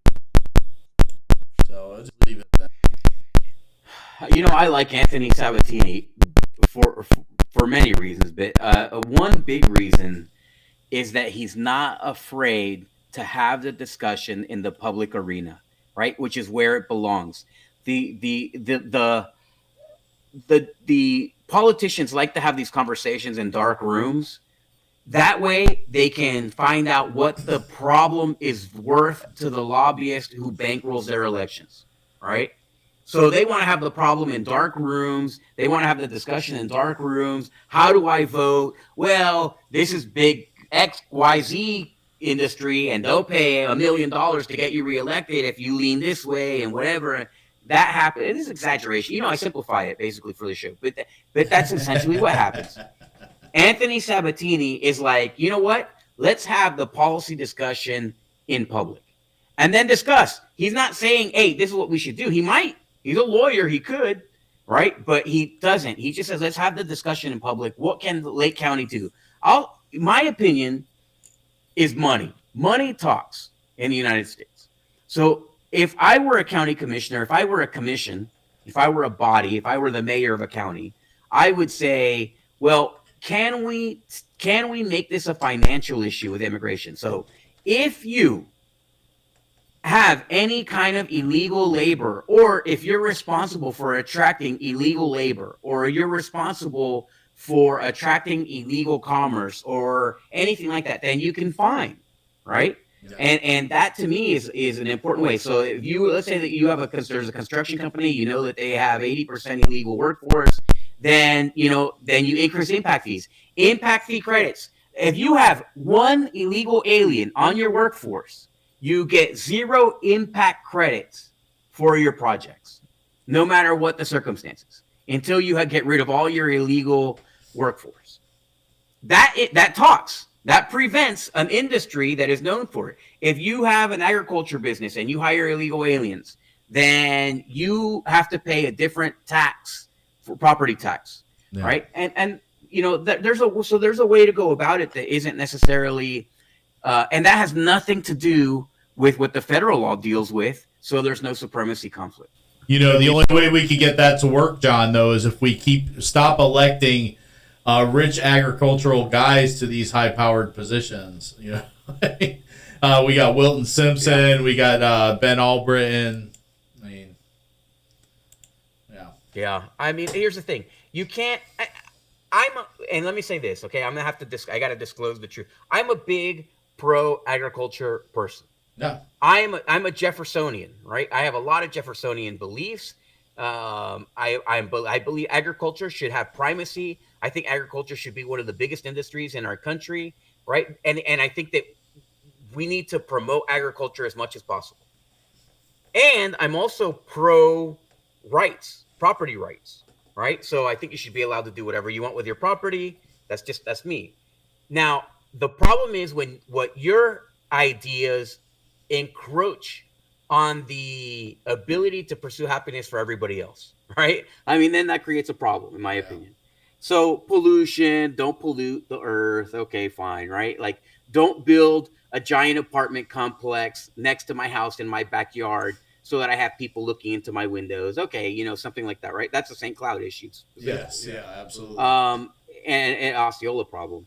So these are things that we need to deal with, and it has to, but you can't do it when you have bad people. So the Booth, Ricky Booth, horrendous agriculture representative, another rich ag family, but not only rich ag family. And I don't think it's all of them. I'm not going to say all of them. I'm just going to say Ricky, because I believe Ricky's an absolute, number one, he's a moron, right? Number two, his policy wise, he has no integrity.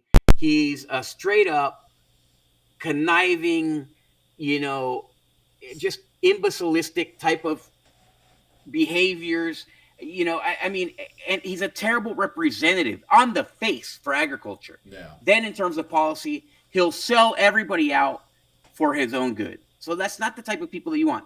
Ben Albritton, I don't know that to be true. What I do know is that with my own ears, with my own eyes, I witnessed him talk about agriculture being his priority. And then the kind of laws, the kind of proposed laws that come up before the legislature are not pro-agriculture. They're pro-agriculture owner, right, to make money off the backs of all the other Floridians. And those are the things he's supporting. So, I mean. Yeah, so I was not a fan of that. So that's a big difference there. Hey, Cynthia, thank you for watching. So I just saw that you were on there. So yeah, I mean that's where I'm coming from on the agriculture. Yeah. All right. Well, our former state attorney Andrew Bain has been appointed as an Orange County judge, John, and yeah. Look at this. So yeah, there he is, Andrew. And he seems like a really nice guy. Former Orange Osceola has been appointed an Orange County judge for the second time. DeSantis, the appointment announced last Tuesday. It comes just 5 months after state attorney by his predecessor add her to the Central Florida opening video. Anyway, DeSantis had an appointed generating that outcry from Democrats, the will of the voters. Worrell won just over 57% of the vote in her re-election bid in November. Following the election, Bain took a position in the law firm Bird Campbell. Bain's new appointment fills a vacancy opened when the state legislature created several new judgeships, including 3 in Orange County, the governor's office said. So, good for Andrew Bain. Like I said, he seems like a really nice guy.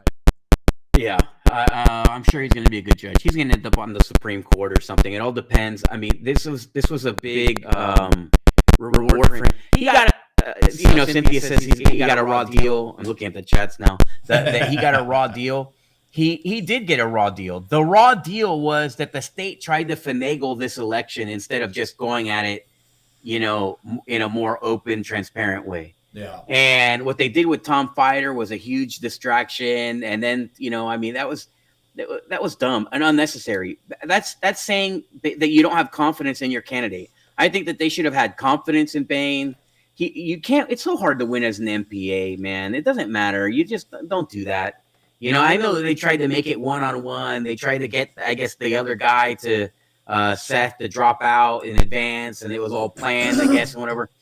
Why don't just stop messing around with elections? Just do it straight. Yeah. And I think that Bain could have won. Bain was a good candidate, and he might have won as a Republican, even though it's a bad state. You're talking about a judge or Republican judges have won. Yeah. You're talking about a state attorney. A state attorney as a Republican can win. I mean, I think he was very even keeled, and I think that a guy that's even keeled like that could definitely win as a Republican. Yeah, I mean, and he has a lot of he wasn't like super conservative either, so he could have gone around and just campaigned to Democrats, as a liberal conservative. That would have been smart, and he could have won. Yeah, I mean, could have worked. I mean, yeah. All right, John, we have some breaking news. Breaking news just came down today. Captain Stitch of St. Cloud, the sexual pervert, he has accepted a plea deal. Now, if you forgot who Captain Stitch is or what he did, here's a reminder. Adventures in St. Cloud and his fiancée are now being accused of having sex with a teenage employee. 38-year-old Richard Lawrence and 30-year-old Francis Fernandez were arrested on Saturday. They're facing charges including sexual battery and aggravated child abuse. West 2's Paola Tristan tells us what else he's accused of doing. Toho Riverboat Adventures, which offers boat cruises on East Lake Toho, was closed Thursday. The owner and Captain Richard Lawrence, who was referred to as Captain Stitch on the business's website, is still in jail. Lawrence and his fiancée, Francis Fernandez, were arrested Saturday after a report of abuse was made to St. Cloud police by an employee of the boat company. According to an arrest affidavit, the two had sexual encounters with a 17-year-old girl who lived in the home with them. Lawrence has legal custody over the teen. In the affidavit, Fernandez tells police she knew Lawrence was having sex with the teen and detailed an instance where the three had, quote, sexual activity together after a shopping trip. According to St. Cloud police, the teen told investigators she had sexual intercourse with Lawrence about 20 times since October when she was hired. And that Lawrence gave her alcohol on 3 occasions. Lawrence had his initial appearance in court on Sunday. He was scheduled to have a pretrial detention hearing on Thursday, but that was canceled. As for the boat tour company, while it remains closed, they do have a sign up that says a tour is canceled due to an emergency. In the affidavit, neither sexual intercourse with the teen at any time. He told emergency. One night they all slept together but did not have sex. Fernandez and Lawrence are being held in the Osceola County Jail without bond, covering Osceola County in St. Cloud. So obviously he lied to the police when they questioned him. I just want to rewind this. I thought I saw something here in the video. Hold on. Wait a minute. Hey, I want to say welcome, St. Cloud Deputy Mayor Sean Fletcher watching. Thanks for joining us. Where Lawrence, who was referred to as Captain Stitch on the business website. There was something I thought I saw here. I just want to see. Lawrence and his fiancée, Francis Fernandez, were arrested Saturday after a report of abuse was made to St. Cloud police by an employee of the boat company. According to an arrest affidavit, the two had sexual encounters with a 17-year-old girl who lived in the home with them. Lawrence has legal. Okay. All right. I confirmed it. I just wanted to see. Is that who I think it is? Yes, it is. It absolutely is. Oh my gosh! So I just wanted to. I thought I saw it. I wanted to check it again. Sitting behind the captain. I mean, perfectly. Listen, perfectly innocent reasons for her to be on there. Obviously, there's the news, and they brought, dignitaries to come on the boat ride and whatever. So. You said Sean Fletcher? Man, good eye. Sean Fletcher is a good guy. He's a good guy for a Democrat, absolutely. So I don't know. I don't know if he's a good guy. I texted him and I said, "Hey, look, I'm looking for a gun. What this is the gun I'm looking for. Because he's obviously they run a gun shop." He didn't even text me back. Sean Fletcher, Deputy Mayor of St. Cloud. Oh, well, I was that's texting all right. for a free gun. I texted somebody recently. They didn't text me back either, and it was somebody I thought that was my friend. So there we go. But anyway, getting back to Captain Stitch. Captain Stitch has accepted a plea deal, John. And here it is, straight from the Osceola County Courthouse. One count of sexual battery with a child 12 through 18. One count of sexual activity with a 16 or 17-year-old child. He took 10 years in prison and 10 years probation. Man, can you imagine the evidence that they have on this guy for him to take that plea deal? Well, the rumor is that the fiance turned state's evidence against him and accepted Of her course own she did. plea. Yeah, of course she did. I mean, well, I don't know. I don't know that she did or she did not. But she must have, right? And here's the thing. They were acting like they were, the world's greatest couple, and then she dimes him out, and rightfully so. She should have, but I hope she gets jail time too. That was happening in their house together, and she didn't protect that child, and that child got abused. I mean, it's a horrendous thing. This is an absolutely disgusting thing. Yeah. And listen, human trafficking is such a problem in Central Florida and in Florida and in Osceola County specifically. Yeah, it's such a horrendous problem. This is something that they really need to lay waste. And if they do, they'll find out, I'm sure, that you're going to have a lot fewer of the same people in power than we would. Yeah. You're going to see the establishment. You're going to see the establishment change if you get rid of human trafficking in Osceola County.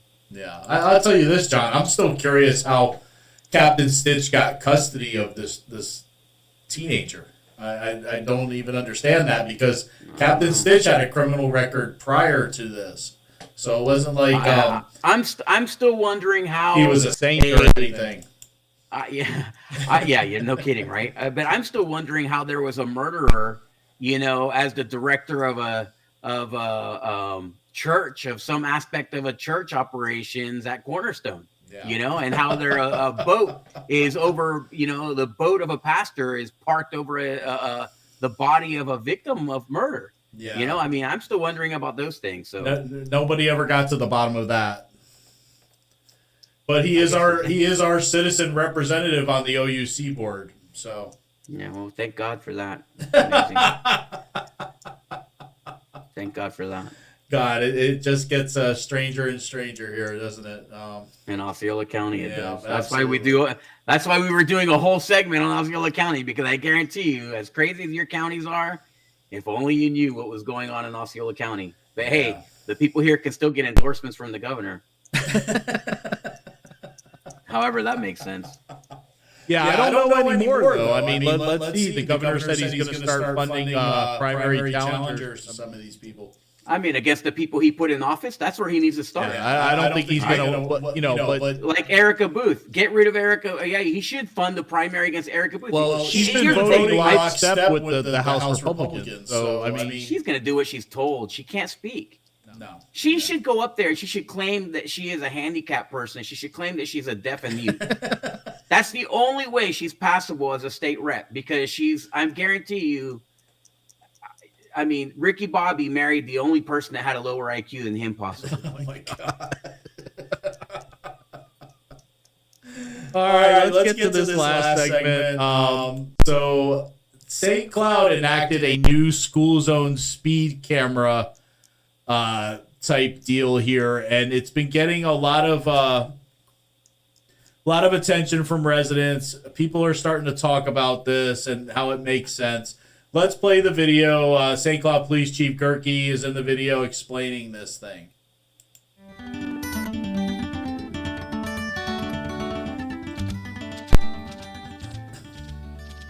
Hi, everybody. I'm Doug Gerke, Chief of Police for the City of St. Cloud. We're out here today in one of our school zones to talk about our new school zone safety speed enforcement program we have available to us. As you see, there are cameras that will be set up all across our school zones inside the city limits. There's currently 11 cameras set up. And what does that mean? That means that as you drive through our school zones, your speed will be measured by laser cameras that are set up here.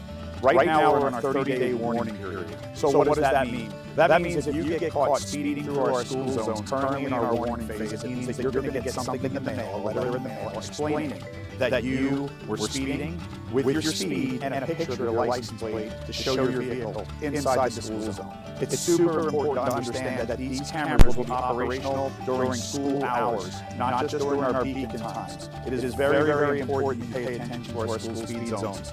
Our children are very, very important to us. For more information, please go to our website. There's a lot of information on there, including the location of all of our cameras. Again, we're doing this because our children are the utmost important to us. Our children are our faculty that walk in and out of school every day. We want to make sure that we are maintaining those speeds in our school zones.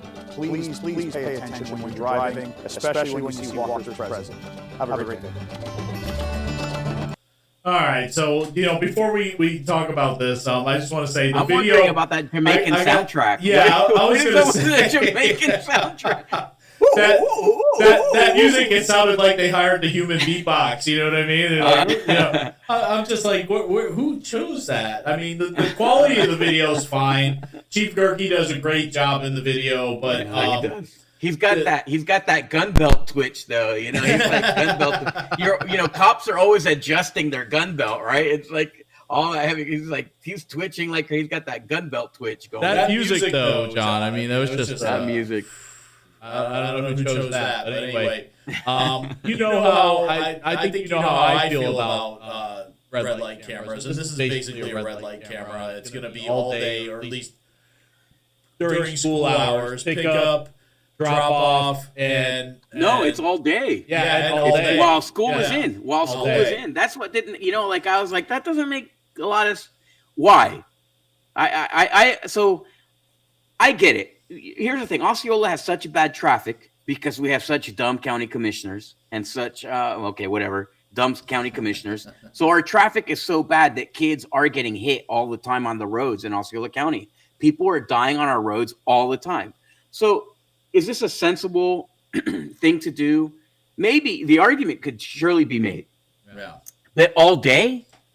Okay, well, there might be a straggling kid part here. I don't know when. I don't know how, I guess, during the day. I mean, I just don't know. But I want to hear what your thoughts are. I'm not a big fan of this type of technology. And the reason I'm not a big fan is because the people who sell this system to the city, they take a huge percentage of the fees that it generates, right? Yeah. And so the company itself, the lobbyist who sold this, the salesman, the company, they get 40% of the revenue generated from these cameras.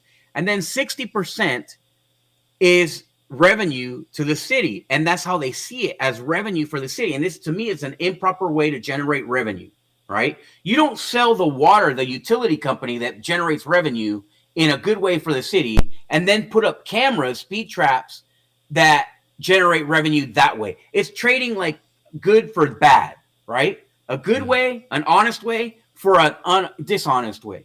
Now, I know that they're saying they're protecting the kids and so on. I get that. But then why do you have it on all day long? All right. Like it could be just during like an hour before school starts, an hour after it started, an hour before kids get picked up, an hour after kids have been picked up. That would be more appropriate, in my opinion. I know that's only a couple of hours in between, a few hours in between, but nonetheless, when you just do it all day long, it raises questions. It's not the best policy. You're just trying to generate revenue. Yeah, especially since it looks like one of those is going to be on Canoe Creek Road.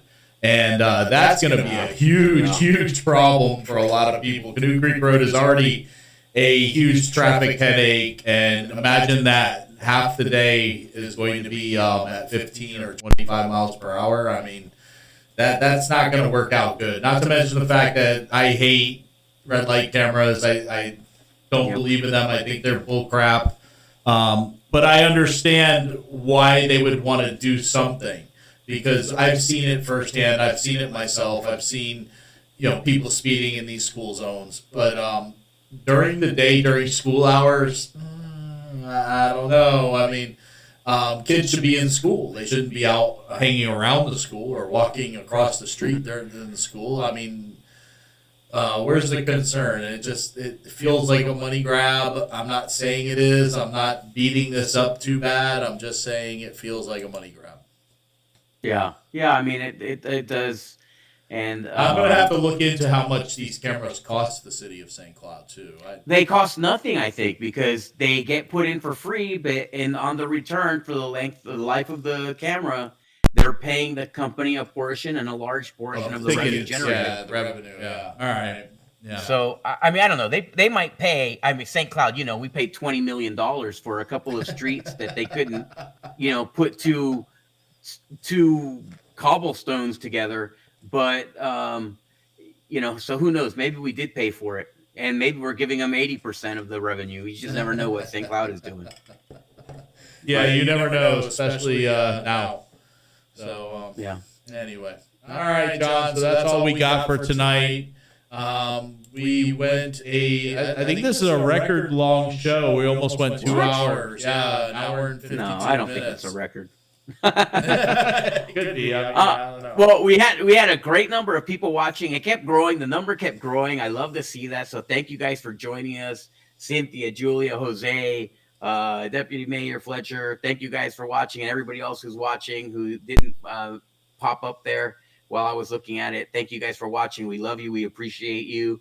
We do the show just for you, for the interaction. If you're not from Osceola County and you have news that you want us to cover in your county, doesn't matter from Monroe County or Santa Rosa County or Duval County, let us know. We're happy to cover the news. We're happy to cover your issues and do what we can for you guys wherever you're at. Absolutely. Again, thank you. We appreciate you. Please like and share the show. If I didn't mention that in the beginning, like and share the show. That really helps us out. We've been breaking records. The number of people watching this show is pretty large, and it's getting larger. And we're very appreciative and grateful for your support. So on behalf of myself, former school board member John Arguello, my great friend over here, Citizen Tom Lord. Also, you can reach. Let me give you of course, reach us at John Unsanctioned and at Citizen Tom Lord. At Citizen Tom Lord, and you can reach us by email. So you can send an email to communicate@theunsanctioned.com or john@unsanctioned.media. Email us, and then I think it's citizentom@theunsanctioned.com, right? Yeah. Reach us there too. You can shoot us an email. So we look forward to hearing from you and stay in contact. And we'll see you maybe tomorrow for Unsanctioned America. Doing in the reverse. So thank you and God bless you. Have a great night. Have a great night, guys. Well, I mean, I was entertained, to be honest. I think it is rich beyond measure. The fact that a school board member that has tens of millions of dollars of conflict of interest before the court has the courage to come up here and talk about anyone's behavior. If anyone should be ashamed of themselves, sir, it should be you. I'm in favor of you being able to keep your mind no matter what. That's how we get it. Remember when you were kids, right? And you had a problem with somebody, and then your dad would take you out to go fight with that kid, and then you shake hands, and then you go home, and then you become friends.